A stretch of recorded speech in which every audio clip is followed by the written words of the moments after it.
आप सबको प्रभु यीशु मसीह के मधुर और मीठे नाम में जय मसीह की। आशा करता हूँ कि आप सब लोग प्रभु में सकुशल मंगल होंगे। हालेलुया। सब लोग तैयार हैं? ठीक है, आइए अब हम परमेश्वर के वचन में से सीखें। दूसरा कुरिन्थियों की पुस्तक 5 अध्याय वचन 1 और वचन 2। दूसरा कुरिन्थी 5 अध्याय वचन 1 और वचन 2। दूसरा कुरिन्थियों की पुस्तक 5 अध्याय वचन 1 और 2।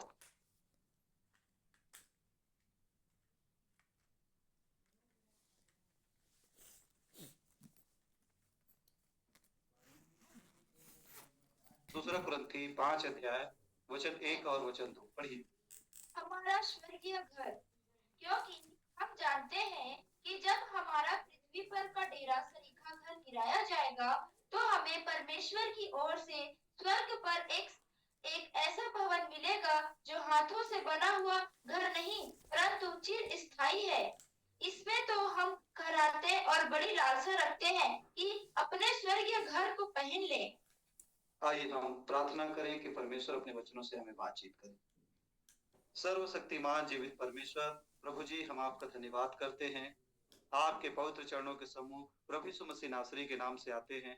कुछ पल प्रभु हम आपके पवित्र वचन में से सुनना और सीखना चाहते हैं। हे पवित्र आत्मा, आज की जूम मीटिंग सत्संग सभा को, मोबाइल के टावर कनेक्शन, लैपटॉप के टावर कनेक्शन, सब बातों को प्रभु मैं आपके हाथों में सौंपता हूँ। प्रभु, जितने भी विश्वासी भाई बहन सत्संग में जुड़े हुए हैं, उन सबको प्रभु मैं आपके हाथों में सौंपता हूँ। हर एक डिस्टर्ब करने वाली शैतानी ताकतों को प्रभु यीशु मसीह के नाम से मैं खंडित करता हूँ, निष्क्रिय करता हूँ यीशु मसीह के नाम से। और हे पवित्र आत्मा, मुझ में हो करके अपने वचन के माध्यम से हम सबों से बातचीत कीजिए। धन्यवाद के साथ प्रार्थना प्रार्थना की आशीष को प्रभु यीशु मसीह के नाम से मांगता हूँ, आमीन आमीन। हालेलुया। चलिए एक बार फिर से पढ़िए। क्योंकि ऊपर में हेडिंग क्या लिखा है? हमारा स्वर्गीय घर। हमारा स्वर्गीय घर।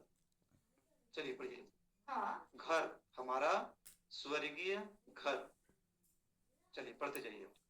क्योंकि हम जानते हैं कि जब हमारा पृथ्वी पर का डेरा सरीखा घर गिराया जाएगा, क्योंकि हम जानते हैं कि हमारा पृथ्वी पर का डेरा सरीखा घर गिराया जाएगा। हालेलुया। पृथ्वी पर हम और हर एक इंसान अपने लिए मकान बना करके, घर बना करके रहता है, जिसको हम सब घर कहते हैं। ठीक है। और घर में खिड़की होती है, दरवाजा होता है, और घर में बहुत सारा सामान होता है। ठीक उसी प्रकार से मेरे प्रियो, हमारा शरीर भी आत्मा का घर है। ये शरीर भी हमारा क्या है? घर है। हम शरीर नहीं है, हम आत्मा हैं। और हमारी आत्मा अर्थात हम इस शरीर रूपी घर पर रहते हैं। और यह शरीर जन्म लेता है, बढ़ता है और पुराना हो जाता है, और ये नष्ट हो जाता है। और बाइबल कहती है, जब हमारा पृथ्वी पर का डेरा सरी का घर गिराया जाएगा, अर्थात ये शरीर एक दिन गिराया जाएगा, कहता है पौलुस। तब आगे क्या होगा? जब हमारा पृथ्वी पर का डेरा सरी का घर गिराया जाएगा, जिस घर में हम रहते हैं उसमें दरवाजा, खिड़की, बहुत सारे सामान होते हैं। ठीक उसी प्रकार से यह शरीर भी हमारा घर है, और ये हमारी आंखें खिड़की के समान है, और हमारा मन दरवाजा के समान है। और मेरे प्रियो, हमारे मन में बहुत सारे जो विचार हैं, वो बहुत सारे सामान के समान है। और मेरे प्रियो, जिस प्रकार से हम अपने घर में रहते हैं, उसी प्रकार से मेरे प्रियो ये शरीर हमारा घर है, और हम आत्मा हैं, और हम इस घर में रहते हैं। और यह घर मेरे प्रियो कुछ दिन के लिए, कुछ समय के लिए, कुछ साल के लिए, सीमित वर्ष के लिए हमें परमेश्वर ने प्रदान किया है। और परमेश्वर कहते हैं अपने वचन में कि जब हमारा डेरा सरी का घर एक दिन गिराया जाएगा, तब आगे क्या होगा? तो हमें परमेश्वर की ओर से स्वर्ग पर एक ऐसा भवन मिलेगा। अब परमेश्वर की ओर से स्वर्ग में एक ऐसा घर, एक ऐसा भवन, एक ऐसा देह हमें मिलेगा जो हाथों से बना हुआ घर नहीं, परंतु चिर स्थायी है। हाथों से बना हुआ नहीं, परंतु कैसा होगा? चिर स्थायी। चिर स्थायी का मतलब होता है अविनाशी। वो कभी कभी समाप्त नहीं होगा। हमारा यह शरीर जन्म लिया है, और जन्म लेकर के बढ़ रहा है, वृद्धि होता है, बढ़ता है, और पुराना भी हो जाता है और ये शरीर नष्ट हो जाता है। जिस प्रकार से एक वस्त्र भी जब हम खरीदते हैं तो वस्त्र एकदम नया होता है, बहुत खूबसूरत दिखता है, परंतु धीरे धीरे धीरे धीरे वो कपड़ा पुराना होते जाता है और वो कपड़ा खराब होकर के नष्ट हो जाता है। ठीक उसी प्रकार से वस्त्र के समान हमारा शरीर भी है, घर के समान हमारा शरीर भी है। यह घर भी अर्थात ये शरीर भी जब पैदा हुआ था तब बहुत सुंदर था, जब जन्म लिया था तब बहुत सुंदर था और बड़ा तेजोमय था, परंतु धीरे धीरे धीरे बढ़ा, वृद्धि होता गया और ये शरीर पुराना हो गया। और पुराना होकर के मेरे प्रेम बाल पक जाते हैं, आंख कमजोर हो जाते हैं, शरीर में झुर्रियां आ जाती है और एक दिन ये शरीर नष्ट हो जाता है। और पौलुस सिखा रहे हैं परमेश्वर के दास की ये शरीर जब एक दिन गिराया जाएगा, ये डेरा सरी का घर एक दिन गिराया जाएगा, तो परमेश्वर की ओर से स्वर्ग में हमें एक घर मिलेगा जो हाथों का बना हुआ नहीं परंतु चिर स्थायी होगा। चिर स्थायी का मतलब होता है अनंत, अविनाशी, कभी न समाप्त होने वाला। यह शरीर 60 साल 70 साल 80 साल का है। ये शरीर की उम्र क्या है? 60 साल 70 साल 80 साल, और ये एक दिन गिराया जाएगा। तब मेरे प्रियो हम मसीहियों को, जिन्होंने प्रभु यीशु मसीह को अपना उद्धारकर्ता ग्रहण किया है, उनको परमेश्वर एक भवन देगा, अर्थात एक घर देगा, एक नया देह देगा जो स्वर्गीय होगा, जो चिर स्थायी होगा, जो अविनाशी होगा, जो कभी समाप्त नहीं होगा, जो कभी पुराना नहीं होगा, जो अनंत होगा। और आगे पढ़ते जाइए वचन वचन 2, इसमें तो हम कराते और बड़ी लालसा रखते हैं, इसमें तो हम कराते हैं, बड़ी लालसा रखते हैं कि अपने स्वर्गीय घर को पहन ले। हालेलुया, कि हम स्वर्गीय घर को क्या कर ले? पहन ले। मेरे प्रियो, एक दिन हमें परमेश्वर एक स्वर्गीय घर, एक स्वर्गीय देह, एक स्वर्गीय देह प्रदान करेंगे, एक स्वर्गीय शरीर प्रदान करेंगे। इसलिए आज का विषय लिखने वाला लिख सकते हैं, विषय है 5 अध्याय में जो ऊपर हेडिंग लिखा है ना, वही आज का विषय है, हमारा स्वर्गीय घर, हमारा स्वर्गीय घर। और कोष्टक में लिख लीजिए पुनरुत्थान की देह, पुनरुत्थान की देह, हमारा स्वर्गीय घर, और कोष्टक में पुनरुत्थान की देह।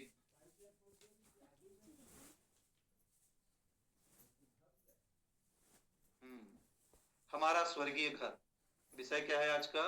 हमारा स्वर्गीय घर। घर का मतलब बाइबल उस घर की बात नहीं करता है जिस घर में हम लोग रह रहे हैं, जिसको हम मिट्टी से, सीमेंट से, ईंट से बनाए हैं, परंतु बाइबल उस घर की बात कर रहे हैं मेरे प्रियो, जिसको मेरे प्रियो हम अपनी भाषा में शरीर कहते हैं, देह कहते हैं, देह भी कहते हैं, शरीर भी कहते हैं। और इस देह को जब एक दिन गिराया जाएगा तब परमेश्वर का वचन कहता है हमें एक नई देह प्रदान होगा और वह देह स्वर्गीय होगा। जैसे प्रभु यीशु मसीह जब समस्त मनुष्य जाति के पापों के लिए बलिदान हुआ, मरा, गाड़ा गया और जैसे मुर्दों में से तीसरे दिन जी उठा, मेरे प्रियो उसको एक स्वर्गीय देह परमेश्वर ने प्रदान किया। वैसा ही देह परमेश्वर हमें भी एक दिन प्रदान करेगा। इसलिए आज का विषय है हमारा स्वर्गीय घर। पहला इतिहास 29 अध्याय वचन 15 पढ़िए। पहला इतिहास, पुराने नियम में आपको मिलेगा, पहला इतिहास 29 अध्याय 15, पृष्ठ क्रमांक बताओ। 520। पृष्ठ क्रमांक है 520। पहला इतिहास 29 अध्याय वचन 15। पहला इतिहास की पुस्तक 29 अध्याय वचन 15, पृष्ठ क्रमांक है 520। तेरी दृष्टि में हम तो अपने सब पुरखाओं के समान पराए और परदेशी हैं। दाऊद क्या कहता है? हम परमेश्वर तेरी दृष्टि में हमारे पुरखा के समान पराए हैं और परदेशी हैं। परदेशी किसे कहते हैं? जो दूसरा देश का है ना। हम भी इस संसार में क्या है? परदेशी है, हमारा स्वदेश स्वर्ग है ना। अब आगे पढ़िए। पृथ्वी पर हमारे दिन छाया के समान बीत जाते हैं, पृथ्वी पर हमारे दिन छाया के समान बीत जाते हैं, और इस धरती पर हमारा कुछ भी ठिकाना नहीं है। अर्थात मेरे प्रियो, जिसको हम अपना घर समझते हैं, अर्थात ये शरीर, ये भी मेरे प्रियो एक दिन हमें साथ छोड़ करके जाएगा। यहाँ इस धरती पर हमारा कोई भी ठिकाना नहीं है। लेकिन मेरे प्रियो, मसीही लोगों के लिए एक जीवित आशा है, जिन्होंने अपना पाप धुलवा लिया है प्रभु यीशु मसीह के नाम से, जिसका पाप क्षमा हो चुका है, उनके लिए एक जीवित आशा है। वो जीवित आशा यह है कि जब ये डेरा सरी का घर अर्थात ये देह जब गिराया जाएगा, ये देह को मेरे प्रियो एक दिन जब तोड़ा जाएगा, तब परमेश्वर हमें स्वर्ग में एक नया भवन, एक नया घर, एक नई देह प्रदान करेगा जो स्वर्गीय होगा। इसलिए आज का विषय क्या है? हमारा स्वर्गीय घर या फिर पुनरुत्थान की देह। ठीक है, सब लोगों को समझ आ गया? ठीक। लय व्यवस्था की पुस्तक 23 अध्याय 33 और 34 और 41 से लेकर के वचन 44 तक पहले लिख लीजिए। लय व्यवस्था की पुस्तक 23 अध्याय 33 और 34 और 41 से लेकर के वचन 44 तक। एक बार फिर से मैं दोहरा रहा हूं। लय व्यवस्था की पुस्तक 23 अध्याय 33 से लेकर के 34 तक, 33 और 34 और 41 से लेकर के वचन 44 तक। लय व्यवस्था आपको पुराना नियम में मिलेगा। लय व्यवस्था की पुस्तक 23 अध्याय वचन 33 और वचन 34। पृष्ठ क्रमांक है 152, 152। हाँ, लय व्यवस्था की पुस्तक 23 अध्याय वचन 33 और 34। हाँ, 33 और 34 निकल गया सब लोगों का? रुको, मैं देखना चाहूंगा। निकल गया? किसका नहीं निकला है? हाँ, निकल गया सब लोगों का। ठीक, चलिए पढ़िए। झोपड़ियों का पर्व। झोपड़ियों का पर्व। देखिए, पुराना नियम में परमेश्वर अपने लोगों को झोपड़ी का पर्व मनाने के लिए आज्ञा दिया। बाइबल में कुछ भी लिखा है और जो भी लिखा है वो सब के पीछे एक रहस्य लिए मेरे प्रिय बाइबल बैठा है, जिसको हमको समझने और जानने की आवश्यकता है। परमेश्वर ने यूं ही किसी भी पर्व को मनाने के लिए नहीं कहा है, परंतु उस पर्व के पीछे परमेश्वर का एक उद्देश्य था। परमेश्वर का एक रहस्य उसमें छिपा हुआ है और उन्हीं रहस्यों को मेरे प्रिय हम पढ़ करके आज सीखेंगे। सब लोग तैयार हो? बोलो। ठीक, चलिए पढ़िए। फिर यहोवा ने मूसा से कहा, इस्राएलियों से कहा कि उसी 7वें महीने के 15वें दिन से 7 दिन तक यहोवा के लिए झोपड़ियों का पर्व रखा करे। 7 दिन तक झोपड़ियों का पर्व रखा करे इजरायली लोग। परमेश्वर ने मूसा को आज्ञा दिया। ठीक है, अब वचन 41 से लेकर के वचन 44 तक इसको आप अपने घर में पूरा पढ़िएगा। 33 से लेकर के वचन 44 तक मैं कुछ बातों को काट करके आप लोगों को पढ़वा रहा हूँ, क्योंकि हमारे पास 1 घंटा रहता है, वो भी सीमित समय, जिसमें आपको बाइबल खोलना भी है, आपको वचन लिखना भी है, आपको वचन सुनना भी है और आपको वचन समझना भी है। और इस सारे काम को आप लोग जूम मीटिंग के माध्यम से करते हो, तो हमें सीमित समय मिलता है। इसमें मैं कुछ बातों को ही मैं आपको पढ़वाता हूँ और मैं आपको होमवर्क भी देता हूँ लास्ट में कि आप और वचनों को आप लोग खोजिए और इस संदेश को और आप आगे बढ़ा सकते हो। ऐसा करके मैं आप लोगों को होमवर्क भी देता हूँ। ठीक है ना?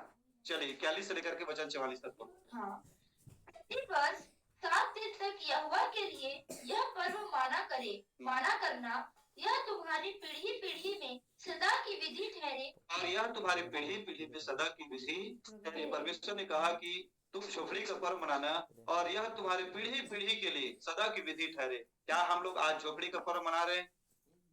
कौन मनाता है झोपड़ी का पर्व? मसीही लोग नहीं मनाते हैं ना?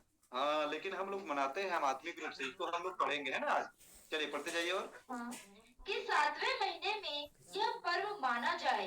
हाँ, 7 दिन तक तुम झोपड़ियों में रहा करना, अर्थात जितने जन्म के इजरायली हैं वे सब के सब झोपड़ियों में रहे। और 7 दिन तक तुम कहाँ रहना? झोपड़ियों। अपने घर को छोड़ करके झोपड़ी में रहा करना। परमेश्वर ने क्या कहा? तुम अपने घर को छोड़ करके तुम कहाँ रहना? झोपड़ी में रहना।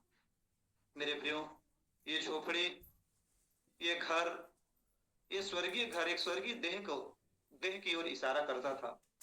परमेश्वर उन्हें बताना चाहता था कि मैं तुम्हारे लिए एक घर, एक स्वर्गीय देह तैयार करने वाला हूं।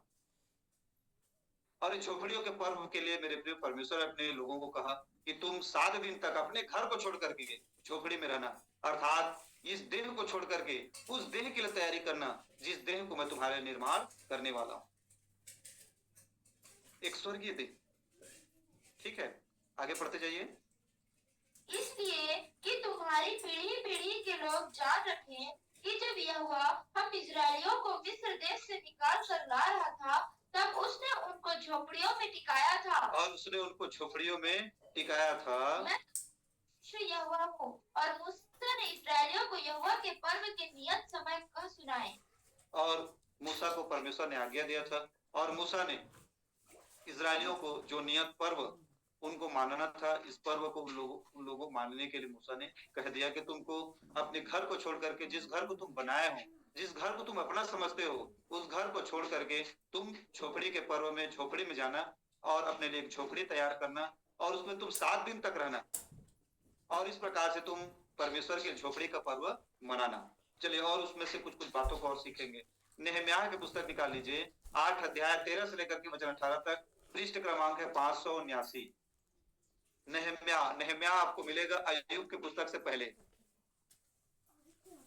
नहम्याह की पुस्तक 8 अध्याय 13 से 18 तक, पृष्ठ क्रमांक है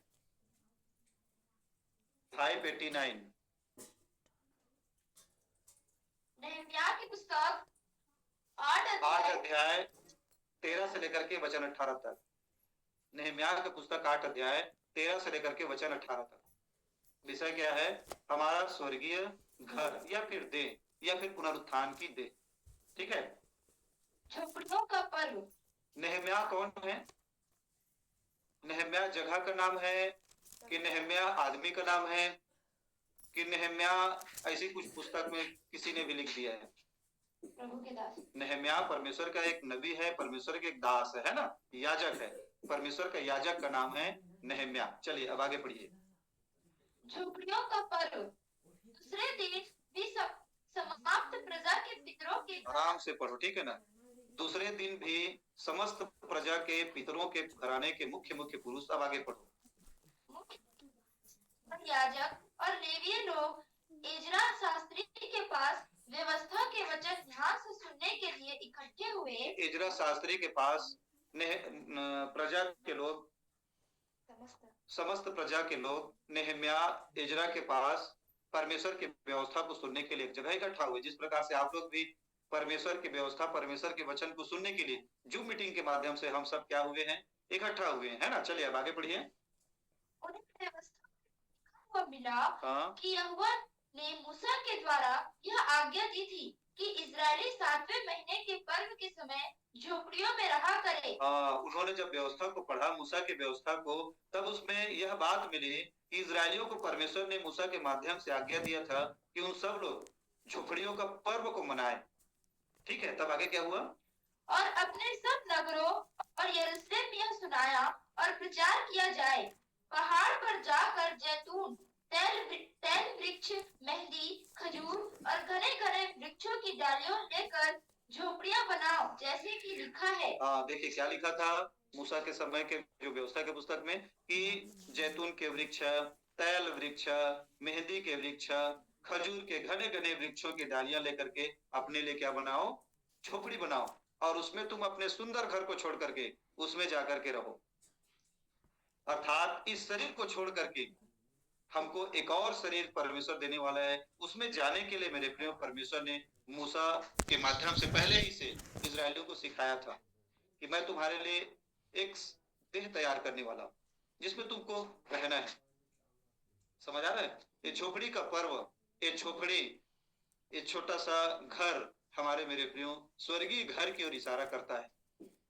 इस देह को छोड़ करके हम उस देह के लिए तैयार हो जाएं। और परमेश्वर उनको तैयार करता था कि तुमको 7 दिन तक उस झोपड़ी में जा करके रहना है, जिसको मैं तुम्हारे लिए पर्व के रूप में मनाने के लिए दिया हूं। एक पर्व, अर्थात इस देह को छोड़ करके उस देह में जाने के लिए हमको तैयारी करना है 7 दिन तक। 7 दिन तक अर्थात 7 दिन,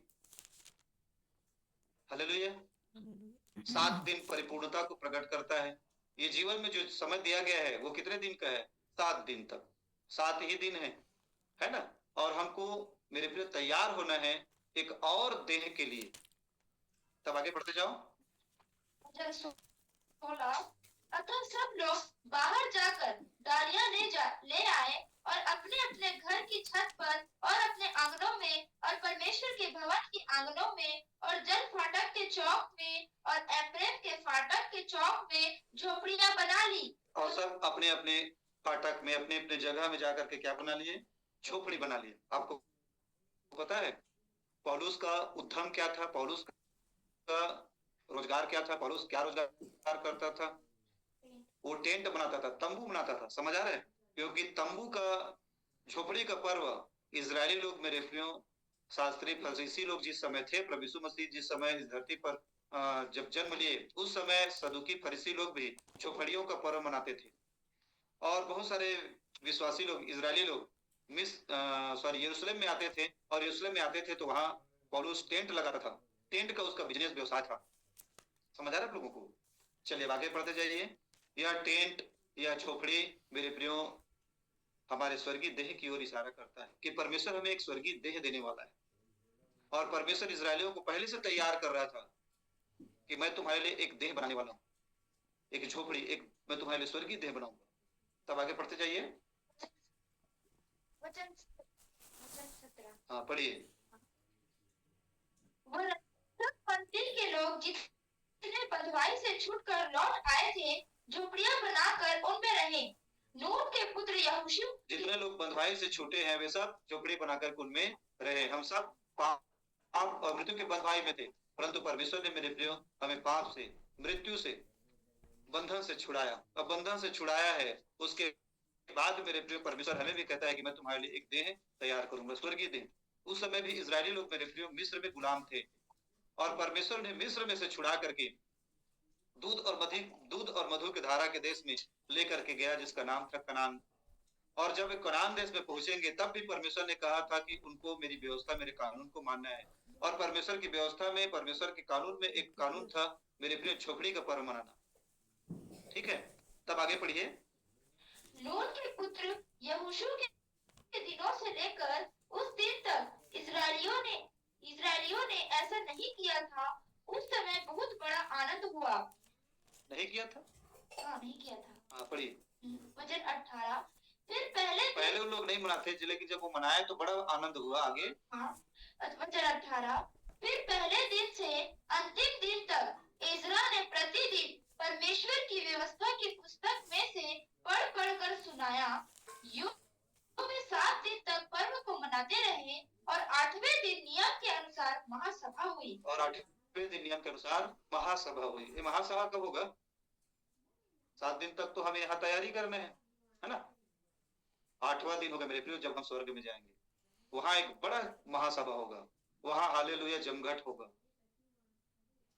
और सबको नया देह, सोल्ड, नया चमचमाती हुई हर को, मेरे प्रिय, परमेश्वर एक स्वर्गीय देह प्रदान करेगा, जिसमें न तो झुर्री है, जिसमें न तो बाल पकने का टेंशन है, जिसमें न तो मृत्यु है, जिसमें न तो रोग है, जिसमें न तो बीमारी है। और मेरे प्रियो, 8वें दिन एक महासभा होता था। मेरे प्रियो, हमें भी परमेश्वर एक नई देह प्रदान करेगा। 7 दिन हमें तैयार करना है। 7 दिन हमें, अर्थात इस जीवन में मेरे प्रियो, उस जीवन की तैयारी करना है 7 दिन तक। अर्थात जब तक हम जीवन को जी रहे हैं, तब तक मेरे प्रियो, हमको स्वर्गीय देह पाने के लिए तैयारी करना है। समझ आ रहा है आप लोगों को? और मेरे प्रियो, जब इस संसार को हम लोग छोड़ करके जाएंगे, तब मेरे प्रियो, जब प्रभु यीशु का द्वितीय आगमन होगा, तब हम परमेश्वर के साथ, प्रभु मसीह के साथ स्वर्ग में, मेरे प्रियो, एक महासभा मनाएंगे। वहां मेरे प्रियो, हम सब आपस में आनंद करेंगे। चलिए और कुछ बातों को हम लोग पढ़ेंगे। जकरिया की पुस्तक 14 अध्याय 16 से लेकर के वचन 19 तक। जकरिया आपको मिलेगा मलाकी से पहले। चिंता मत कीजिए, मैं मलाकी वाला पुस्तक नहीं खुलवाऊंगा। बहुत सारे विश्वासियों को डर लगता है, जैसे मलाकी खुलता है, आइए मलाकी की पुस्तक निकालिए, तो बहुत सारे विश्वासियों को डर हो जाता है कि कहीं अरे दसवांश वाला थोड़ी प्रचार होगा, दसवांश को लूट लेते हैं, भंडार में लेके आओ। चिंता मत करो, वो वाला मैं नहीं खुलवाऊंगा। मलाकी से पहले आप लोगों को निकालना है जकरिया। लिस्ट क्रमांक है 1105, सॉरी 106। लिस्ट क्रमांक है 1106, 1107 लिस्ट क्रमांक है ना। और जकरिया की पुस्तक 14 अध्याय 16 से लेकर के वचन 19 तक। विषय क्या है आज का? हमारा स्वर्गीय देह या स्वर्गीय घर, या पुस्तक में पुनरुत्थान की देह। मैं आप लोगों को पुराना नियम में जो परमेश्वर एक और इशारा करता था, एक और इशारा किया है, एक और इशारा कर रहा था, इजरायलियों को सिखाने का प्रयास कर रहा था कि हमें एक आने वाले समय में एक स्वर्गीय देह मिलेगा। उन सब पुराने नियम में मैं कुछ बात है जिसको आपको पहले पढ़वा देता हूँ, उसके बाद फिर हम लोग आगे संदेश में आगे बढ़ेंगे। ठीक है? और मैं एक विशेष आप लोगों को सूचना देना चाहूंगा। जूम मीटिंग डिस्कनेक्ट होने वाला है। जैसे ही जूम मीटिंग डिस्कनेक्ट होता है, फिर से आप लोग आगे की संगति को सुनने और सीखने के लिए जुट जाइएगा। हालेलुया। चलिए अब पढ़िए नहम्याह की पुस्तक, जकरिया की पुस्तक 14 अध्याय 16 से लेकर के वचन 19 तक। हाँ। तब जितने लोग यरूशलेम पर चढ़ने वाली सब जातियों में से बचे रहेंगे, हाँ। वे प्रतिवर्ष राजा को अर्थात सेनाओं के यहोवा को दंडवत करने और झोपड़ियों का पर्व मनाने के लिए यरूशलेम को जाया करेंगे। झोपड़ियों के पर्व को मानने के लिए यरूशलेम में जाया करेंगे। देखिए परमेश्वर ने मेरे प्रियो जकरिया के माध्यम से भविष्यवाणी कराया कि जितने भी इजरायली हैं वे सब लोग स्वर्ग के राजा अर्थात परमेश्वर को दंडवत करने के लिए और यरूशलेम में जाकर के झोपड़ी का पर्व मनाने के लिए जाया करेंगे। और आगे यदि जो नहीं जाएंगे उनके लिए क्या होगा? वचन 17, और पृथ्वी के कुलों में से जो लोग यरूशलेम में राजा अर्थात सेनाओं के यहोवा को दंडवत करने के लिए ना जाएंगे, उनके यहाँ वर्षा ना होगी। उनके लिए वर्षा ना होगी अर्थात उन्हें उनका जीवन श्रापित होगा, उनका घराना श्रापित होगा, उनका परिवार श्रापित होगा। ये पुराना नियम की व्यवस्था कानून था। ठीक है, तब आगे बढ़िए। यदि कुल वहां ना आए तो क्या उन पर वह मरी ना पड़ेगी? यदि मिस्र का कुल वहां न आए तो क्या उन पर मरी न पड़ेगी? जिससे यहोवा उन जातियों को मारेगा। देखिए उस समय मेरे प्रियो, उस समय में कड़ी व्यवस्था थी। कड़ी व्यवस्था यह थी कि यदि कोई झोपड़ी का पर्व न मनाएगा और झोपड़ी का पर्व मनाने के लिए न जाएगा तो मेरे प्रियो उसके जीवन में मरी आएगा, वो मर जाएगा। और मेरे प्रियो आज भी ऐसा ही है। यदि एक विश्वासी झोपड़ी का पर्व नहीं मनाता है अर्थात वो संसार को ही, इस शरीर को ही अपना सब कुछ समझता है, इसी संसार के माया मोह में मेरे प्रिय यदि उलझा हुआ है, इसी संसार को ही अपना सब कुछ जानता समझता है, तो मेरे प्रियो एक दिन वह नाश हो जाएगा और नरक चला जाएगा। क्योंकि स्वर्ग को और परमेश्वर ने जो हमें स्वर्गीय देह देने वाला है उस देह को उसने तुच्छ जाना है। हालेलुया। ठीक है जी, चलिए पढ़िए और आगे।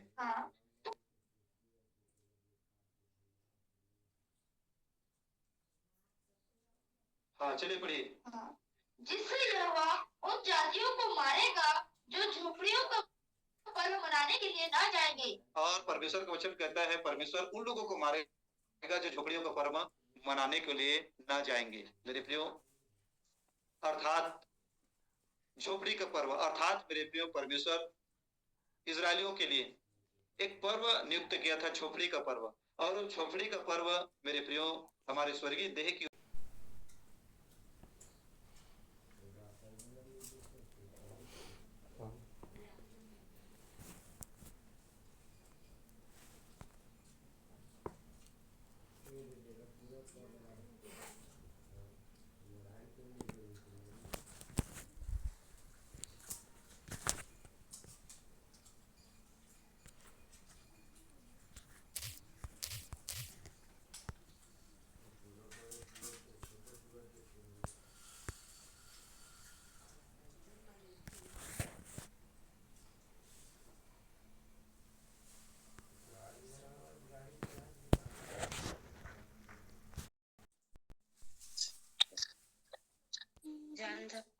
बोले प्रभु यीशु मसीह की जय।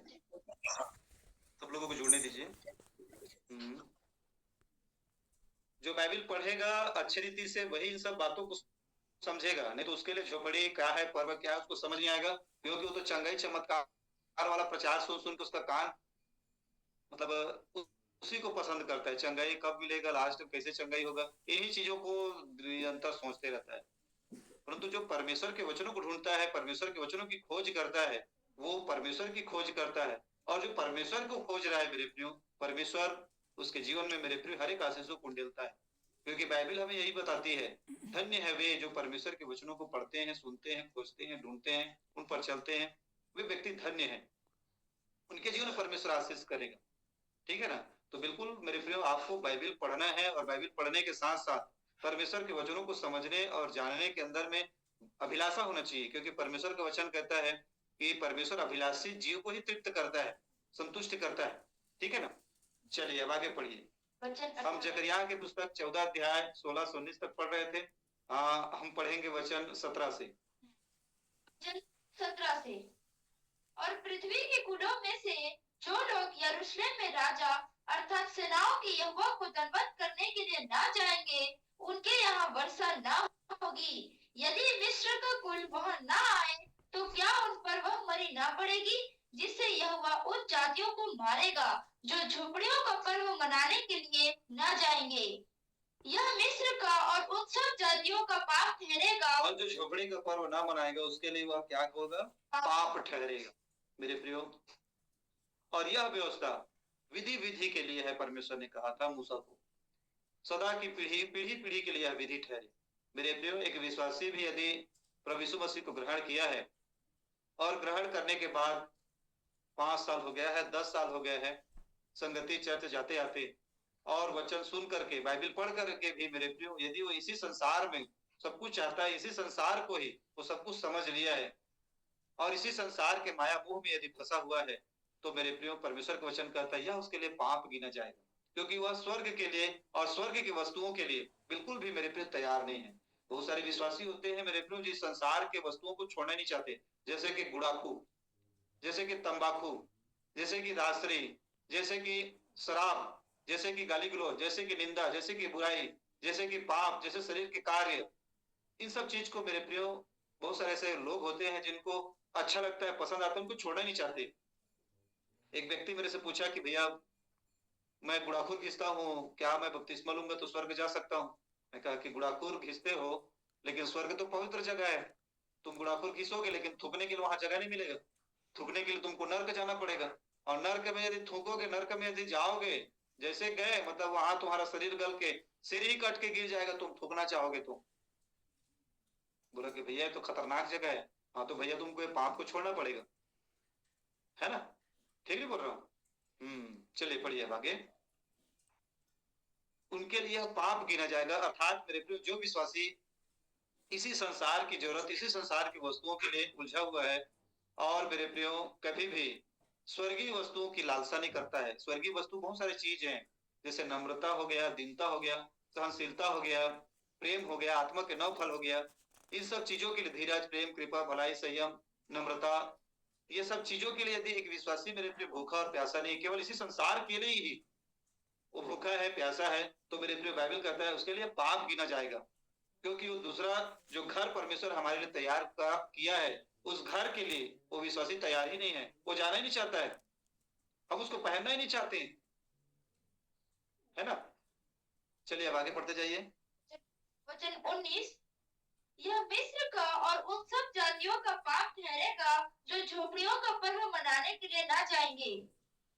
हो गया 19 तक? हो गया। वो सब के लिए पाप ठहरेगा जो झोपड़ी का पर्व मनाना ना चाहेंगे। मेरे प्रियो, एक दिन मसीह हमें स्वर्गीय देह प्रदान करेगा। एक दिन प्रभु यीशु मसीह हमें मेरे प्रियो पुनरुत्थान की देह प्रदान करेगा, और ये झोपड़ी का पर्व मेरे प्रियो उसी पुनरुत्थान की देह की ओर इशारा करता था।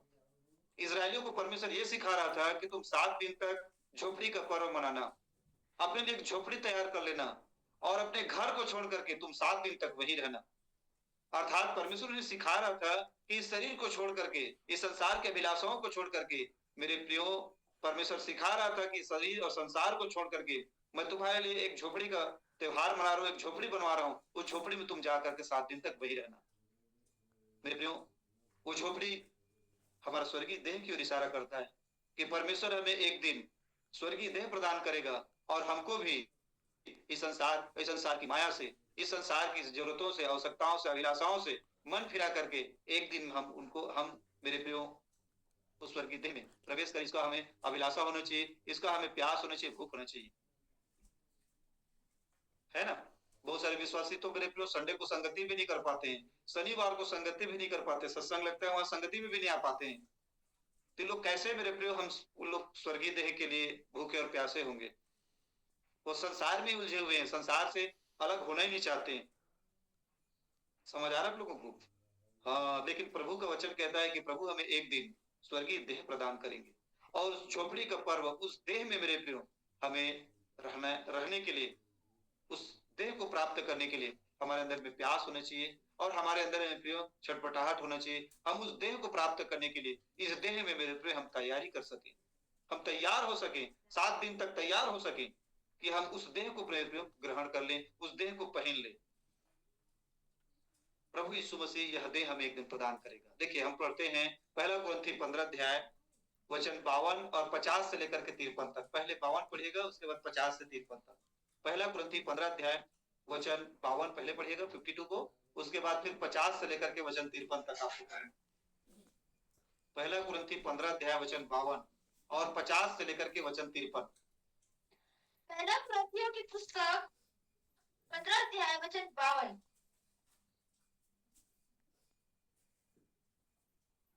पहला कुरिन्थी 15 अध्याय वचन 52, पृष्ठ क्रमांक है 243।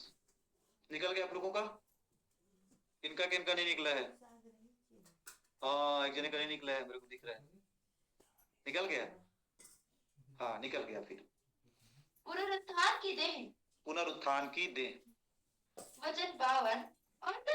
और यह शरण भर में पलक मारते ही, देखो इसको मैं पढ़ रहा हूँ आराम से। देखिए क्या लिखा है, और यह क्षण भर में, क्षण मतलब कुछ ही क्षण, कुछ ही पल में, यह क्षण भर में, आगे, और क्षण भर में पलक मारते ही अंतिम तुरही फूंकते ही होगा। पलक मारते ही और अंतिम तुरही फूंकते ही होगा। मेरे प्रिय, परमेश्वर हमें एक स्वर्गीय देह देगा, और वह देह कब होगा? क्षण भर में, पलक झपकते ही, अंतिम तुरही फूंकते ही होगा। और आगे, क्योंकि तुरही फूकी जाएगी और मुर्दे अविनाशी दशा में उठाए जाएंगे। और तुरही फूकी जाएगी, और यह हमारा डेरा शरीर का जब गिरेगा, और प्रभु का वचन कहता है मुर्दे अविनाशी दशा में क्या किए जाएंगे? उठाए जाएंगे। परमेश्वर उन्हें एक स्वर्गीय देह प्रदान करेगा जो अविनाशी होगा, जो कभी समाप्त नहीं होगा। और आगे, बदल जाएंगे, और हम सब मेरे प्रिय बदल जाएंगे। हम सब बदल जाएंगे। कोई बुजुर्ग अवस्था में प्रभु यीशु मसीह को अपने उद्धारकर्ता स्वीकार किया है, तो मेरे प्रियो उसे प्रभु एक नई देह प्रदान करेगा, और वो बदल जाएगा। वो बुजुर्ग नहीं रहेगा। उसका बाल, उसका दाढ़ी पका था, अब वो बाल दाढ़ी पका वो नहीं रहेगा। हो सकता है कि कोई विश्वासी गूंगा हो सकता है कोई विश्वासी अंधा हो, लेकिन प्रभु मेरे प्रियो जैसे ही उसको देह प्रदान करेगा, वो गूंगा और अंधा नहीं रहेगा। हो सकता है कोई विश्वासी जिसने प्रभु यीशु का अपना उद्धारकर्ता ग्रहण किया हो, वो काला हो, टमाटर का, लेकिन मेरे प्रियो परमेश्वर जैसे उसको खड़ा करेगा, वो मेरे प्रियो सुंदर होगा। उसका चेहरा, उसकी खूबसूरती मेरे प्रियो आत्मा की खूबसूरती के समान होगा, मन की खूबसूरती के समान होगा। किसी का हाथ, किसी का पैर कटा हुआ है, अपंग है, लेकिन वो शरीर जो प्रभु स्वर्गीय देह प्रदान करेगा, वह देह मेरे प्रियो, उसमें मेरे प्रियो किसी प्रकार का कोई अपंगता नहीं होगा, निर्दोष नहीं होगा उसमें, सॉरी उसमें दोष नहीं होगा, वो निर्दोष होगा। समझ आ रहा है आप लोगों को? हाँ, अद्भुत देह। यह कब होगा? पलक मारते, क्षण भर में, अंतिम तुरही फूकते ही परमेश्वर हमें यह देह प्रदान करेगा, स्वर्गीय देह। चलिए अब पढ़ते हैं 50 से लेकर के वचन 53 तक। हे भाइयों, मैं ये कहता हूँ कि मांस और लहू परमेश्वर के राज्य के अधिकारी नहीं। मांस और लहू परमेश्वर के राज्य के अधिकारी नहीं होंगे, अर्थात ये शरीर और शरीर के काम और इस शरीर में फंसे हुए लोग, प्रभु का वचन कहता है वो स्वर्ग के अधिकारी नहीं होंगे।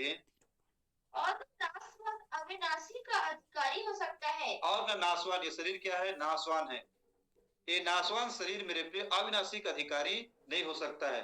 अविनाशी का अधिकारी होने के लिए परमेश्वर मेरे प्रिय हमें एक और शरीर प्रदान करेगा। यह शरीर सिर्फ संसार के लिए है। इस शरीर में मेरे प्रिय यदि ऑक्सीजन की कमी होगा तो आदमी मर जाएगा। कोरोना काल में देखो कितने सारे लोगों को ऑक्सीजन की कमी हो गया, तो ऑक्सीजन नहीं मिलने पाने के कारण बहुत सारे लोग मर गए।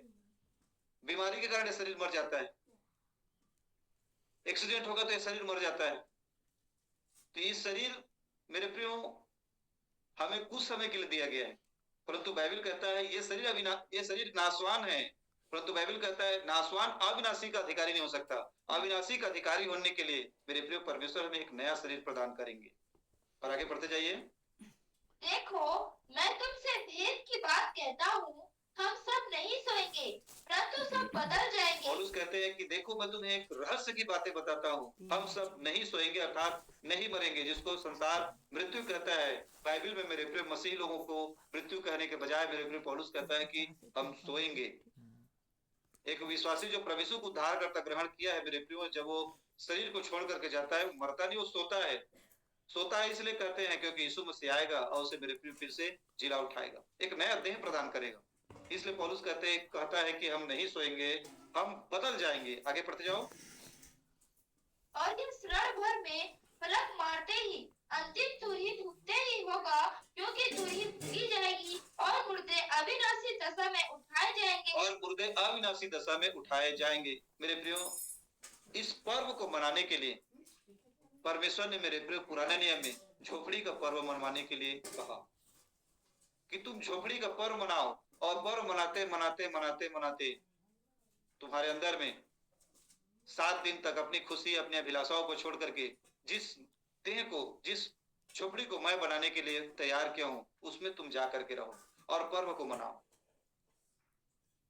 इस अविनाशी देह को पहनने के लिए परमेश्वर ने मेरे प्रिय पुराने समय से लेकर के अब तक, परमेश्वर मेरे प्रिय मसीह तक हमें, अपने लोगों को तैयार कर रहा था कि वे तैयार हो जाएं अपने आत्मिक घर को पहनने के लिए और अपने शारीरिक घर को छोड़ने के लिए। लेकिन मेरे प्रिय, हम पहनना नहीं चाहते, हम उतारना नहीं चाहते शरीर को और पहनना चाहते हैं। इस संसार की वस्तुओं को ही पाना चाहते हैं, परंतु इस संसार से हम आगे बढ़ना ही नहीं चाहते। ठीक है ना? संसार का मतलब ये नहीं है कि आप धन कमाना छोड़ दो, आप विवाह करना छोड़ दो, आप बीवी बच्चा पैदा करना छोड़ दो, आप अपना घर बनाना छोड़ दो, आप अपने बाल बच्चों के लिए पैसा धन इकट्ठा करना छोड़ दो। ये बातें नहीं सिखा रहा है बाइबल।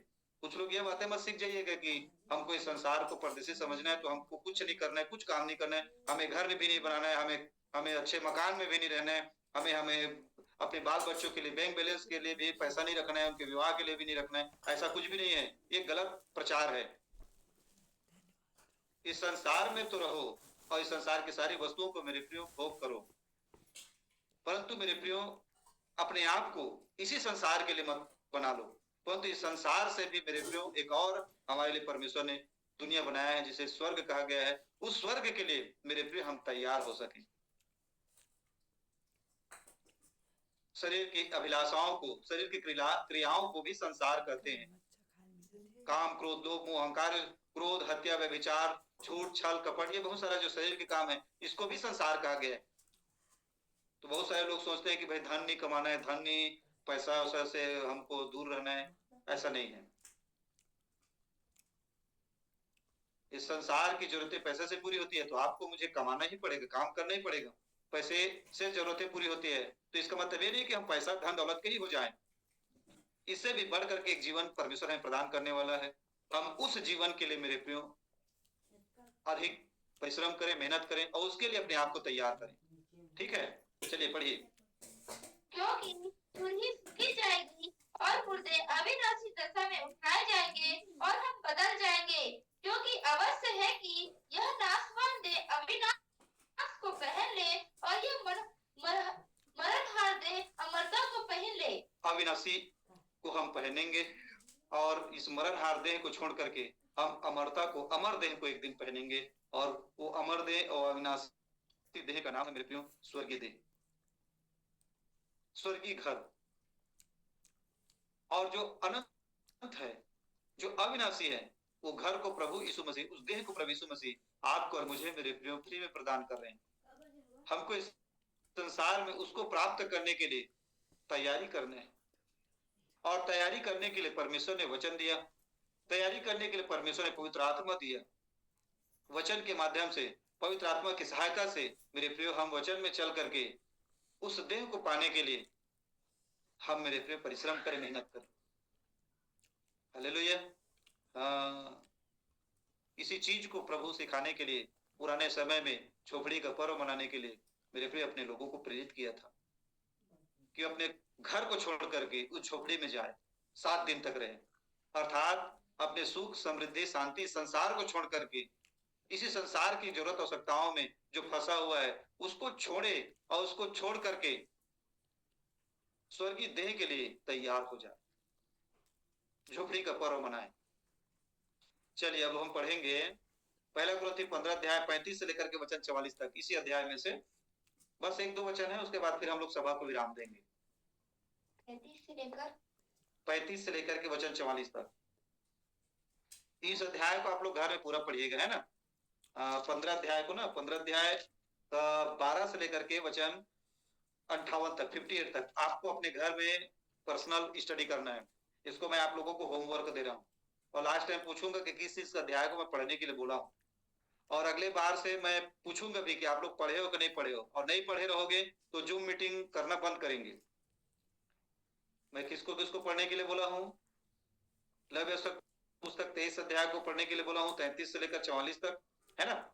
और दूसरा आप लोगों को पढ़ने के लिए बोल रहा हूँ पहला कुरिन्थी 15 अध्याय 12 से लेकर के वचन 58 तक। इसको आपको अपने घर में पर्सनल स्टडी करना है। और अभी हम लोग पढ़ेंगे 35 से लेकर के वचन 44 तक। ठीक है, चलिए पढ़िए। पुनरुत्थान की देह। पुनरुत्थान की देह। जब कोई यह कहेगा मुर्दे किस रीति से जी उठते हैं और कैसी देह के साथ आते हैं, हे निर्बुद्धि, जो कुछ तू बोता है जब तक वह ना मरे जिलाया नहीं जाता। देखिए बाइबल क्या कहता है कि जब हम किसी बीज को जगाते हैं तो पहले वो बीज क्या होता है? मरता है। मरने के बाद ही उसमें अंकुरण आता है। ठीक उसी प्रकार से पौलुस सिखा रहे हैं कि ये शरीर भी जब मरेगा तो इसी शरीर में से एक नया शरीर परमेश्वर हमें प्रदान करेगा, और वो शरीर स्वर्गीय होगा, वो शरीर अविनाशी होगा। ठीक है, अब आगे बढ़ो। और जो तू बोता है यह वो देह नहीं जो उत्पन्न होने वाली है, परंतु निरादाना है। निरादाना है, चाहे गेहूं का चाहे किसी और अनाज का। जब हम किसी बीज को बोते हैं तो वह मेरे प्रिय वो देह नहीं होता जो उस बीज से तैयार होगा, वो निरादाना होता है। लेकिन वो दाना जब मर जाता है तब मेरे प्रिय उस दाने में से एक अंकुरण निकलता है, और अंकुरण निकल के पौधा बनता है, और पौधा बन करके मेरे प्रिय हजारों फल को पैदा करने वाला मेरे प्रिय पौधा बन जाता है। ठीक उसी प्रकार से ये शरीर जब मरेगा, ये डेरा शरीर का जब घर गिराया जाएगा, तो परमेश्वर कहते हैं अपने वचन में मेरे प्रियो कि परमेश्वर हमें एक स्वर्गीय देह प्रदान करेगा। उस देह में रोग नहीं होगा, उस देह में बीमारी नहीं होगा, है ना। चलिए आगे बढ़ते जाइए और आगे। परंतु परमेश्वर अपनी इच्छा के अनुसार उसको देह देता है। और परमेश्वर अपनी इच्छा के अनुसार हर एक बीज को अपना देह प्रदान करता है। धान को देह प्रदान करता है, गेहूं को अपना देह प्रदान करता है, धनिया को अपना देह प्रदान करता है, और भाजी को, लाल भाजी को अपना देह प्रदान करता है। हर एक बीज में परमेश्वर मेरे प्रिय को अपने अपना देह प्रदान करता है। देखियो लाल भाजी का देह कौन सा कलर का होता है? लाल लाल लाल लाल कलर का। ठीक है है ना। हर एक बीज को परमेश्वर अपना अपना देह प्रदान करता है। गन्ना को अपना देह प्रदान करता है जिसमें मिठास होती है।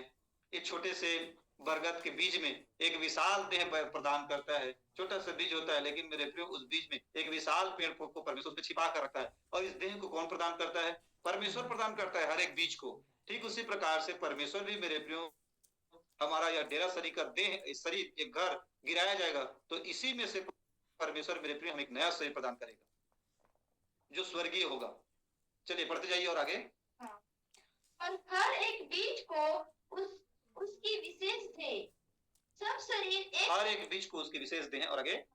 सब शरीर एक समान नहीं, मनुष्यों का शरीर और है, पशुओं का शरीर और है। हर एक शरीर एक समान नहीं है, मनुष्यों का शरीर और है, पशुओं का शरीर और है ना। सबका शरीर में अंतर है लेकिन सबके पास शरीर है।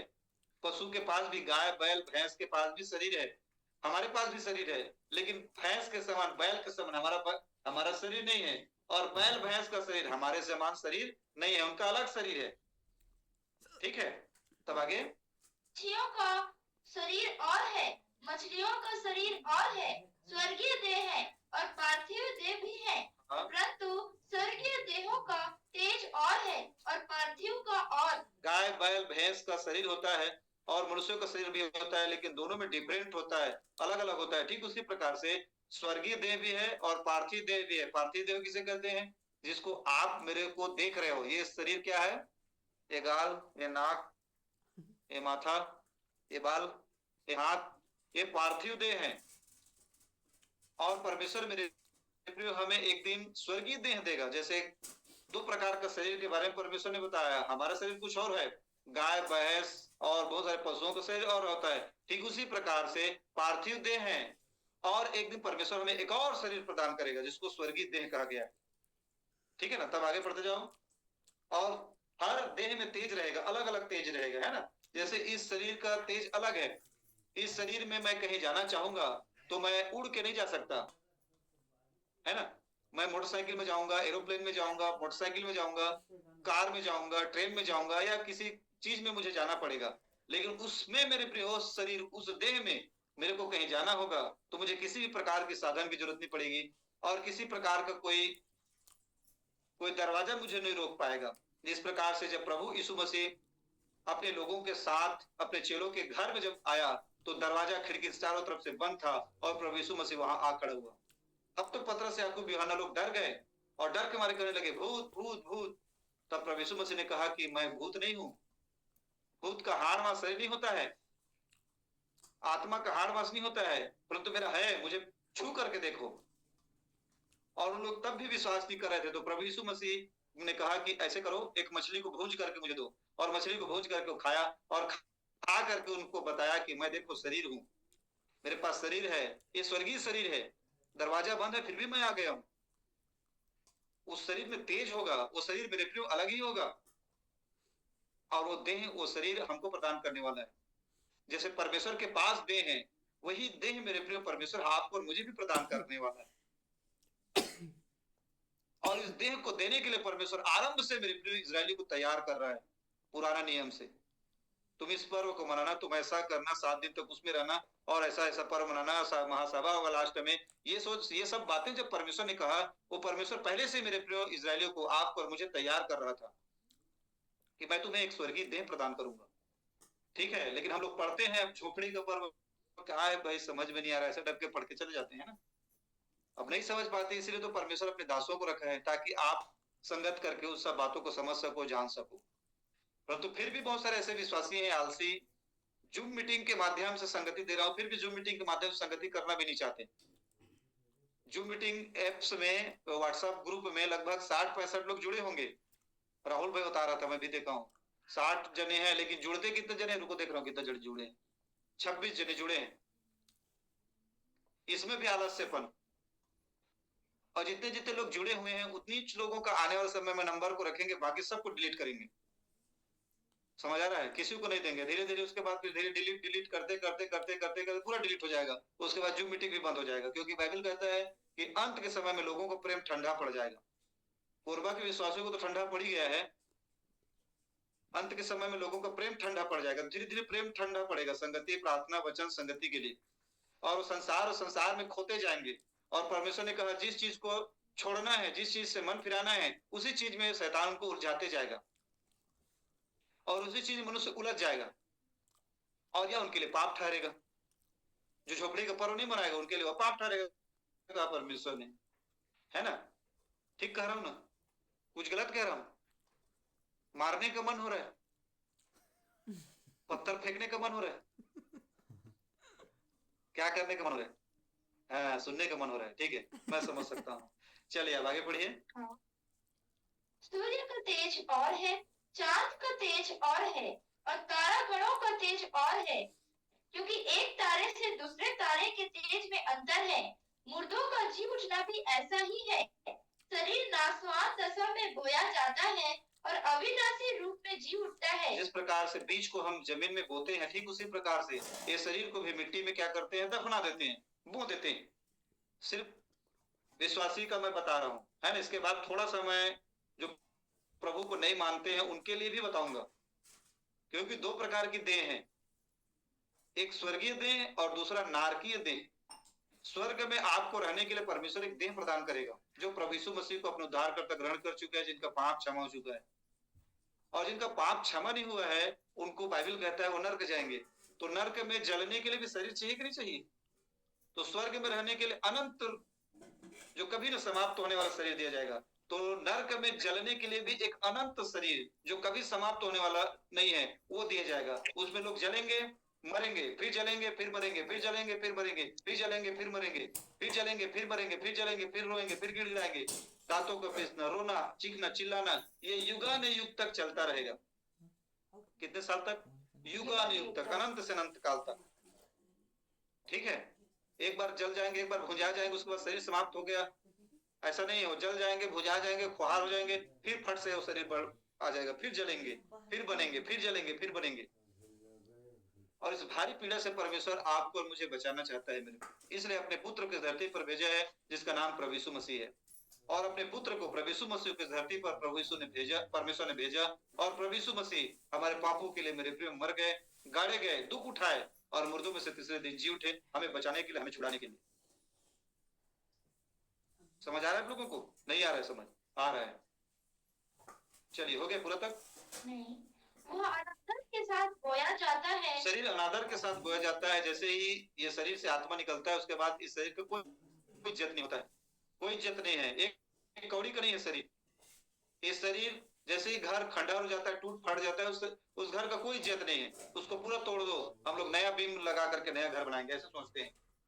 ठीक उसी प्रकार से शरीर से जैसे ही आत्मा निकलेगा, ये शरीर का कोई इज्जत नहीं, एक कौड़ी का नहीं है शरीर, निरादर है, उनको कोई आदर नहीं करते हैं। फिर भी हमारे समाज में मुर्दा का भी पूजा पाठ होता रहता है, अलग मैटर है, अलग बात है ना? और तेज के साथ जी उठता है, निर्बलता के साथ बोया जाता है और सामर्थ्य के साथ जी उठता है। स्वाभाविक देह बोई जाती है और आत्मिक देह जी उठती है। जबकि स्वाभाविक देह है तो आत्मिक देह भी है। स्वाभाविक देह है तो आत्मिक देह भी है। स्वाभाविक देह मतलब ये जो मेरा देह देख रहे हो ना, ये क्या है जानते हैं? स्वाभाविक देह है, इसको आप देख पा रहे हो।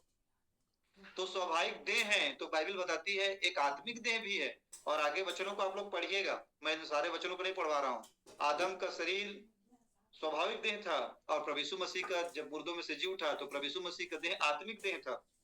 और हम उसी आत्मिक देह को मेरे प्रिय पहनना है, उसी आत्मिक देह को प्राप्त करने के लिए मेरे प्रिय हमें तैयारी करना है। और प्रभु यीशु मसीह हमें एक दिन वो आत्मिक देह प्रदान करेंगे। उस शरीर को पाने के लिए मेरे प्रियो हमें तैयार होना है। और तैयार होने के लिए परमेश्वर ने, मैं एक बार फिर से बताऊंगा, परमेश्वर ने वचन दिया, परमेश्वर ने पवित्र आत्मा दिया, परमेश्वर ने अपने दासों को दिया, परमेश्वर ने संगति दिया, परमेश्वर ने मेरे प्रिय वचन का प्रकाशन दिया। जो कुछ भी वरदान, दान वरदान, यानी भाषा, चीखना, चिल्लाना, भूत निकालना, भूत को निकालना, दुष्ट आत्मा निकालना, रोग बीमारी को चंगा करना, जो भी है वो इसलिए दिया मेरे प्रियो कि हम उस देह को प्राप्त करने के लिए तैयार हो सके। समझ आ रहा है? तो बहुत सारे विश्वासी तो इसी में उलझ चुके हैं, बहुत सारे पास्टर भी इसी में उलझ चुके हैं। भूत निकालना, रोग बीमारी ठीक करना, बस यहीं तक। और जब एक विश्वासी यहीं तक सीमित हो जाता है और अपने स्वर्गीय देह को पाने के लिए उसको शिक्षा प्राप्त नहीं होता है, या फिर उसको मेरे प्रिय बताया नहीं जाता है, या फिर बाइबल से उन बातों को समझ नहीं पाता है, तो मेरे प्रिय वो झोपड़ी का पर्व नहीं मना रहा है। और झोपड़ी का पर्व नहीं मना रहा है तो बाइबल कहता है या उसके लिए पाप गिना जाएगा।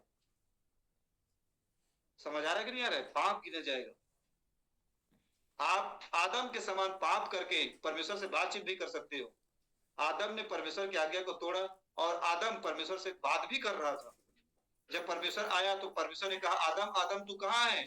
आज्ञा टूट चुकी थी, पेड़ के पीछे आदम खड़ा था, फिर भी आदम परमेश्वर से बातचीत करने लगा कि मैं यहाँ हूँ। फिर परमेश्वर ने कहा कि मैंने तुम्हें जिस फल को खाने के लिए मना किया, क्या तूने उसको खाया? आदम पेड़ के पीछे है, पापी है, फिर भी बोला हाँ मैं खाया हूँ, इस स्त्री ने मुझे खिलाया। पाप, आज्ञा टूट चुकी थी, फिर भी मेरे प्रियो उन लोग परमेश्वर से बातचीत कर रहे थे। उसी प्रकार से बहुत सारे विश्वासी हैं, आज्ञा टूट चुकी है, परमेश्वर के वचन के अनुसार जीवन नहीं जी रहे हैं, फिर भी प्रार्थना कर रहे हैं, परमेश्वर की प्रार्थना को सुन रहा है, और परमेश्वर के दुख को देख नहीं पा रहा है, उनकी प्रार्थना को सुन करके उनकी जरूरतों को पूरा कर रहा है। तो विश्वासी सोच रहा है कि हम तो परमेश्वर से आशीषित हैं, परंतु मेरे प्रिय बाइबल बताती है कि यदि हम उस घर को पाने के लिए भूखे प्यासे नहीं है, उस स्वर्गीय देह को पाने के लिए मेरे प्रिय हमारे अंदर बेचैनी नहीं है, तो बाइबल बताता है मेरे प्रिय यह सारा चीज को पाना एक पाप है ना? चलिए, हो गया पूरा तक? पहला यूहन्ना 5 अध्याय 25 पढ़िए और 28 और 29। बस 2 वचन पढ़ के हम लोग सभा को विराम देंगे। सुनिए, जूम मीटिंग डिस्कनेक्ट होने वाला है, और जैसे जूम मीटिंग डिस्कनेक्ट होता है फिर से आप लोग जुड़ जाइएगा, ताकि हम आपस में लास्ट में चर्चा करें। और आप लोगों को मैं एक छोटा सा सूचना भी दूंगा, खुशखबरी भी सुनाऊंगा। लास्ट में, अभी नहीं सुनाऊंगा, अभी सुनाऊंगा तो आप लोग संगति खत्म करके फिर डिस्कनेक्ट होके भाग जाएंगे, इसे लास्ट में सुनाऊंगा, ठीक है ना? ठीक है, ठीक है। कितने लोगों को सुनाई दे रहे हैं? सब लोगों को सुनाई दे रहे हैं? तो सब लोगों को सुनाई दे रहे हैं तो बोलो प्रभु यीशु मसीह की जय। चलिए अब आगे पढ़िए। यूहन्ना की पुस्तक 5 अध्याय वचन 25।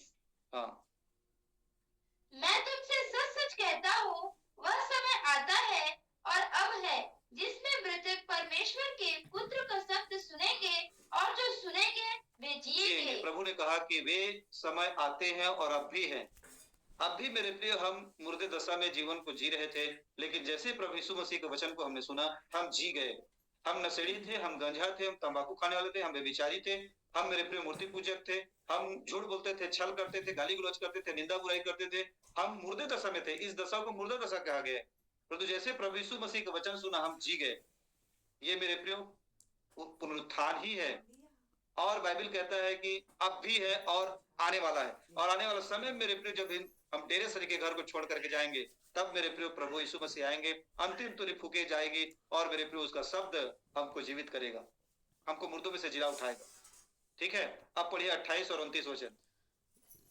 28 और 29। इससे अचंभा मत करो, क्योंकि वह समय आता है कि जितने कब्रों में हैं वे उसका शब्द सुनकर निकल आएंगे। जितने कब्र में है वे सब प्रभु यीशु मसीह के शब्द सुन करके निकल आएंगे। जितने जितने सभी लोग, चाहे मसीही हो, चाहे वो अन्य जाति हो, चाहे प्रभु यीशु मसीह पर विश्वास करता हो, चाहे प्रभु यीशु मसीह पर विश्वास न करता हो, सबके सब मेरे प्रिय जिलाए जाएंगे एक दिन। सबको मेरे प्रिय एक देह दिया जाएगा। ठीक है, लेकिन मैंने बताया दो, चलिए आगे पढ़ेंगे तब समझ में आएगा। 29। जिन्होंने भलाई की है वे जीवन के पुनरुत्थान के लिए जी उठेंगे। जिन्होंने भलाई की अर्थात मेरे प्रिय पापों की क्षमा हो चुकी है, प्रभु यीशु के वचन के अनुसार दया प्रेम क्षमा को अपने जीवन से प्रकट किया है, वो जीवन के पुनरुत्थान अर्थात स्वर्गीय देह को प्राप्त करने के लिए जी उठेंगे। और जिन्होंने बुराई की है वे दंड के पुनरुत्थान के लिए जी और जिन्होंने इस धरती पर रह करके पाप बुराई में जीवन को व्यतीत किया है, पाप से मन फिराया नहीं है और पाप बुराई में जीवन को व्यतीत किया है, वो नरक, वो मृत्यु के लिए, वो दंड के लिए मेरे प्रिय जी उठेंगे। दोनों को मेरे प्रिय शरीर दिया जाएगा। हर एक इंसान को शरीर दिया जाएगा, लेकिन वो शरीर दो प्रकार का होगा, एक स्वर्गीय और एक दूसरा नारकीय शरीर। जिन्होंने भला का वचन के अनुसार जीवन को जिए हैं, पापों के क्षमा ले लिए हैं, वो स्वर्गीय होंगे, और जो पाप बुराई में जीवन को जिए हैं वो नरकीय होंगे। ठीक है ना, समझ में आया इतना? दोनों को मेरे प्रिय परमेश्वर जिला अर्थात संसार के हर एक मनुष्य को जिंदा करेगा प्रभु, और जब जिंदा होगा उसके बाद हमें प्रकाशित वाक्य पढ़ते हैं, उसके बाद न्याय पंचायती होगा। 20 अध्याय में शायद है ना, उसको मैं नहीं पढ़वा रहा हूँ। पुस्तकें खोली जाएगी, अंतिम न्याय सिंहासन सब बात है, और मेरे पास समय नहीं है, उनको आप लोग घर में पढ़ लीजिएगा। प्रकाशित वाक्य पुस्तकें खोली जाएंगी, न्याय होगा, और जिनका जिनका नाम जीवन की पुस्तक में लिखा नहीं गया है वो सब नरक में चले जाएंगे, सब लिखा है। हालेलुया। लेकिन मैं उसको नहीं पढ़वा रहा हूँ, आप लोग घर में पढ़ लीजिए। चलिए दूसरा हम लोग वचन पढ़ेंगे, पहला थिस्सलुकियों 4 अध्याय 16 और 17। प्रभु के वचन में हम लोग क्या पढ़ा कि प्रभु का शब्द सुनेंगे और सब एक दिन जी उठेंगे। हर एक को मेरे प्रियो देह प्रदान होगा। जिस प्रकार से परमेश्वर ने कहा कि हर एक बीज को परमेश्वर देह देगा, उसी प्रकार से हर एक मनुष्य को परमेश्वर जी देह प्रदान करेगा। पापी को भी देह मिलेगा और धर्मी को भी देह मिलेगा। जिस प्रकार से हम देखते हैं कि पेड़ के पेड़ को, कांटा के पेड़ को भी देह दिया जाता है और फूल के पेड़ को भी देह दिया जाता है, दोनों को देह दिया जाता है। कांटे का काम क्या है? दुख देना। फूल का काम क्या है? लोगों को सुख शांति देना। लेकिन दोनों को देह देता है ना। ठीक उसी प्रकार से पापी को भी देह देगा, लेकिन वह नारकी देह होगा, और एक धर्मी को भी देह देगा जिसका पाप क्षमा हो चुका है, लेकिन वो स्वर्गीय होगा। दोनों को परमेश्वर देह प्रदान करेगा। समझ आ रहा है आप लोगों को? झोपड़ी का पर्व। चलिए अब आगे पढ़िए, पहला थिस्सलुकियों 4 अध्याय 16 और 17, और उसके बाद फिर अंतिम वचन पढ़ के हम लोग फिर आगे चर्चा करेंगे। ठीक है, चलिए पढ़िए। यीशु का पुनरागमन।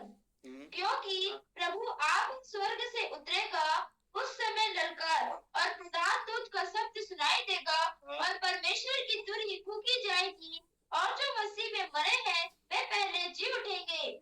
तब हम जो जीवित और बचे रहेंगे उनके साथ बादलों पर उठा लिए जाएंगे कि हवा में प्रभु से मिले, और इस रीति से हम सदा सदा प्रभु के साथ रहेंगे। और इस रीति से जब उनको एक नया स्वर्गीय देगा प्रभु, हम इस रीति से सदा प्रभु के साथ रहेंगे। इसलिए परमेश्वर ने मेरे प्रियो कहा गुरंथियों की पुस्तक में पौलुस के माध्यम से कि परमेश्वर का वचन कहता है कि जब डेरा सरी का घर गिराया जाएगा तो परमेश्वर हमें एक नया देह प्रदान करेगा। अंतिम वचन पढ़ के हम लोग आज के सभा को विराम देंगे। इब्रानियों की पुस्तक 13 अध्याय 10 से लेकर के वचन 14 पढ़ेंगे। उसके बाद फिर हम लोग प्रार्थना करेंगे। उसके बाद फिर जो मीटिंग डिस्कनेक्ट हो सकता है होगा तो फिर से आप लोग जुड़ जाइएगा। कितने लोग जुड़े हो मैं चेक कर रहा हूँ। 28 लोग। एक मिनट, चश्मा पहनने दो। 26-28 दिखता है। 28 लोग जुड़े हुए हैं। लास्ट में देखूंगा कि 28 जुड़े कि नहीं जुड़े। चलिए पहला इब्रानी 13 अध्याय 10 से 14 तक। इब्रानियों की पुस्तक 13 अध्याय वचन 10 से लेकर 14 तक। हमारी एक ऐसी वेदी है। सब लोगों को निकाले दीजिए। इब्रानी 13 अध्याय 10 से लेकर के वचन 14 तक। इब्रानी 13 अध्याय 10 से लेकर के वचन 14 तक। सब लोगों को सुनाई मिल गया? सब लोगों को निकल गया? चलिए पढ़िए अब। हमारी एक ऐसी वेदी है जिस पर से खाने का अधिकार उन लोगों को नहीं जो तंबू की सेवा जो करते हैं। तंबू अर्थात मेरे प्रियो शरीर की सेवा, इस संसार की सेवा करते हैं। प्रभु का वचन कहता है कि हमारी एक ऐसी वेदी है, अर्थात स्वर्ग में एक ऐसा वेदी परमेश्वर हमें प्रदान करेगा, करने वाला है और किया है, जिसमें मेरे प्रिय तंबू की सेवा करने वाले उसमें प्रवेश नहीं कर सकते हैं, उसमें से खा नहीं सकते हैं। तंबू की सेवा अर्थात इसी संसार, और इसी संसार में जिसका मन लगा हुआ है, और इस संसार से मेरे प्रिय आगे कि वो सोचता ही नहीं है कि उसे एक स्वर्गीय देह मिलेगा, इसलिए उसको परमेश्वर के वचन के अनुसार जीवन जीना चाहिए, दया करना चाहिए, प्रेम करना चाहिए, क्षमा करना चाहिए और एक दूसरे के आंसू को पोंछना चाहिए, प्रभु के वचन के अनुसार जीवन को व्यतीत करना चाहिए। ऐसा विचार ही नहीं है तो मेरे प्रिय वो तंबू का सेवा करने वाला सिर्फ स्वार्थी अपना देखता है। अब आगे पढ़ो।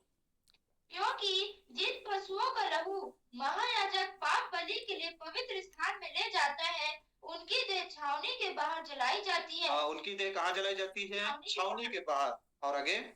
इसी कारण यीशु ने भी लोगों को अपने लहू के द्वारा पवित्र करने के लिए फाटक के बाहर दुख उठाया। प्रभु यीशु मसीह भी मेरे प्रिय अपने लहू से हमें पवित्र करने के लिए दुख कहाँ उठाया? यरूशलेम के बाहर, फाटक के बाहर, ये शरीर के बाहर, यरूशलेम से बाहर उसने दुख उठाया। अब ध्यान से समझते जाइए इस बात को आगे। इसलिए आओ उसकी निंदा अपने ऊपर लिए हुए, इसलिए आओ हम प्रभु यीशु मसीह के स्वभाव को, प्रभु यीशु मसीह के चरित्र को, जो प्रभु यीशु मसीह पर निंदा पड़ा, उन सारी निंदाओं को अपने ऊपर लेकर के छावनी के बाहर उसके पास निकल चले। छावनी के बाहर अर्थात ये संसार, ये शरीर, ये जो मकान है, इससे बाहर हम निकल करके उस प्रभु के पास चले जाएं, यीशु के पास चले जाएं, क्योंकि यहाँ हमारा कोई स्थायी नगर नहीं, क्योंकि यहाँ हमारा कोई स्थायी नगर नहीं है। संसार और ये शरीर मेरे प्रियो ये स्थायी नगर नहीं है जहां पर हम हमेशा रह सकें।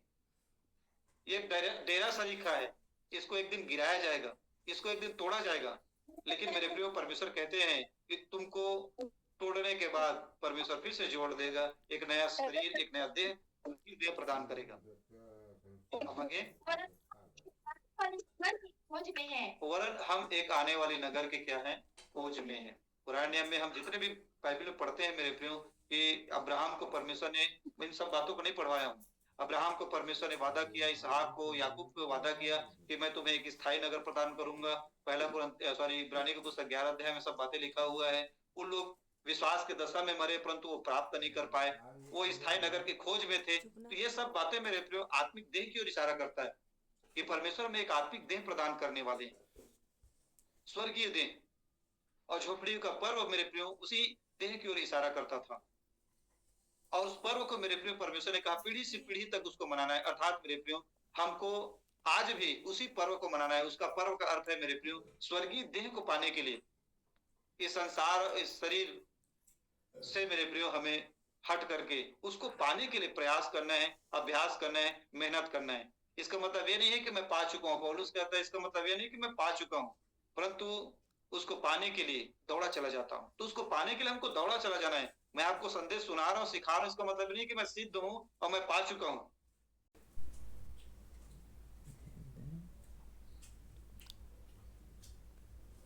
कैसे